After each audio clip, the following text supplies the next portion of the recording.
மாண்புமிகு பேரவைத் தலைவர் அவர்களே, தாங்கள் பேரவைத் தலைவராக ஒருமனதாக தேர்ந்தெடுக்கப்பட்டுள்ளீர்கள். தங்களை இந்த ஆசனத்தில் மாண்புமிகு பேரவை முன்னவரும் எதிர்க்கட்சி தலைவரும் தங்களுடைய கரங்களை பிடித்து அழைத்து சென்று அமர வைத்தார்கள். இந்த சம்பிரதாயம் எப்படி வந்தது என்று சொன்னால் சுவாரஸ்யமாக இருக்கும். பெரிய வரலாறு சம்பவத்தில் உள்ளது. இங்கிலாந்து நாட்டில் உள்ள பாராளுமன்ற நடைமுறைகளை போன்றதே நம்முடைய பாராளுமன்ற நடைமுறைகளும்.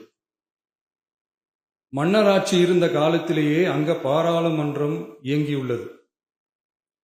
அக்காலத்தில் அனைத்து அதிகாரங்களையும் பெற்ற மன்னரும் இருந்தார், பாராளுமன்றமும் இயங்கியது. அங்கே மன்னர் ஒரு பணியை செய்ய வேண்டும் என்று விரும்புவார். பாராளுமன்றம் அவருடைய விருப்பத்தை பெரும்பாலும் நிராகரிக்கும்.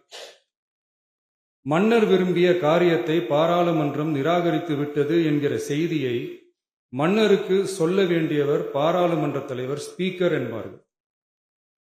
பாராளுமன்றத்தின் கருத்தை மன்னரிடம் சொல்ல வேண்டியவர் ஸ்பீக்கர். அதற்கு துணிவு வேண்டும். சில பணிகளை செய்வதற்குத்தான் பாராளுமன்றத்தின் அனுமதி வேண்டுமே தவிர அந்த ராஜ்யத்தில் உள்ள எந்த பிரஜைக்கும் மரண தண்டனை விதிக்கும் அதிகாரம் மன்னருக்கு உண்டு. தான் விரும்பியதை பாராளுமன்றம் நிராகரித்து விட்டது என்று சொல்லும் ஸ்பீக்கருக்கு மரண தண்டனை விதிக்கும்படி ஆணையிடுவார். தலையை வெட்டி விடுங்கள் என்று ஆணையிடுவார்கள். இது பலமுறை நடந்ததால் யாருமே இந்த ஸ்பீக்கர் பதவிக்கு வர விரும்ப மாட்டார்கள்.